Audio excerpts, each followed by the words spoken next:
Don't faint. Hey guys, listen, it's Dami here from Clientele Boosters, and today I'm going to be discussing my experience with a dopamine detox, okay? So when I was 20, I started, consuming a lot of different personal development content. I already did much at a much younger age, but I started getting really interested in things like NLP, which stands for Neuro-Linguistic Programming. Started getting interested in, Tony Robbins a little bit more, just really specific things. And I wanted to basically push certain limits to see where my breaking points were. Now, the justification for this was because, what you'll learn is that we have a lot of limiting beliefs on ourselves as humans.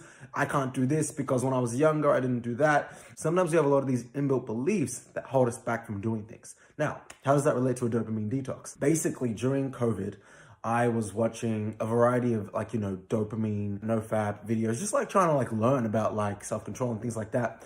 And to be honest, I haven't had too much of an issue with some of these things. It's just more, again, I wanted to see how far I could push myself. So basically, the first detox I did was, probably when I was around 20 years old, and I would pretty much wake up nearly every day. I wouldn't eat till I would complete most of the most difficult tasks of the day. Now, a lot of entrepreneurs do this. This isn't a crazy thing to do. What ended up happening though was I would not eat routinely and accidentally, by the way, because habits build and then they're hard to break. I would wake up, let's just say at 6 or 7 a.m. and I would work. Now, initially this wasn't it was obviously a bit difficult, but once the habit built, it built. It wasn't the worst thing in the world. But I was a 20-year-old that was working out a lot. I was a semi-elite athlete playing at a high level. It was a rapid change to my behavior.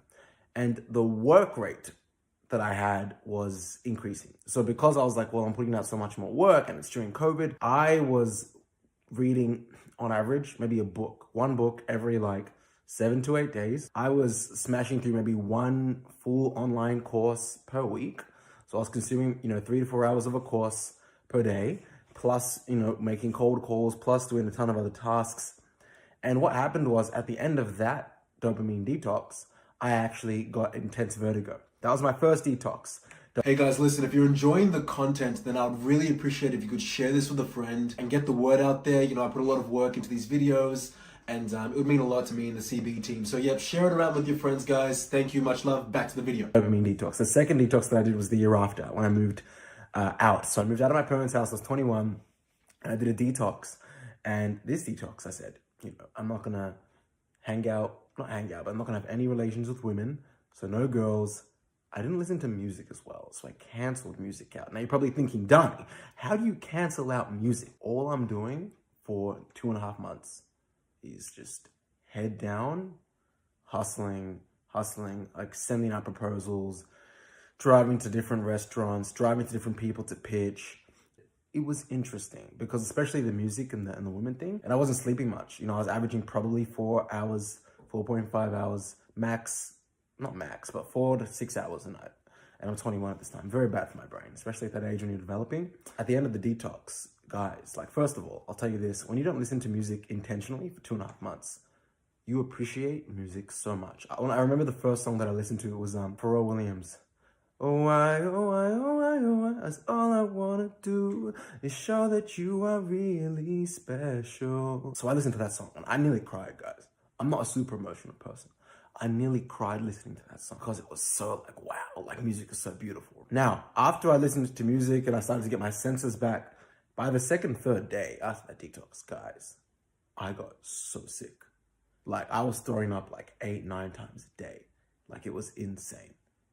I mentioned the negative parts of a detox because a lot of times people will talk about just the positive benefits of it, and it is a really good thing. I'm an extremist. I know that about me. I did take it very far, right? But it's definitely worth trying for maybe a small period of time, especially, for example, if you're gonna not listen to music, try maybe not listening to it for a week. And what it will force you to do is to actually just sit with your thoughts. I honestly felt like I came out of that whole 2.5 month experience like a soldier. I was so grateful for it.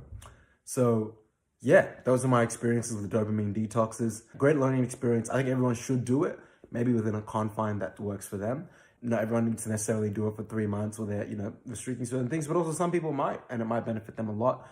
I actually think if I had my sleep intact, that I maybe could have gotten slightly different results and my health wouldn't have been affected by these things. But that was my experience doing dopamine detoxes. I hope you guys enjoyed this. You know, drop a comment in the comments below, and I hope you guys enjoyed it. Like, share with a friend. Much love. Peace out. Don't fade. Bye-bye. Hey guys, listen, it's Dami Okadara here from Clientele Boosters. Thank you so much for watching another video. If you liked it, if you hated it, drop a comment below and share your opinions. We read everything and we want to improve steadily, as you want to improve your business as well, right? So your feedback is much appreciated. If you also want to learn how to build your own mega community, click the link below because in this AI world and as things are progressing, it's very important to stay ahead of the curve. And the best way to do that is by creating a community of people that are bought into your business. Till then, enjoy.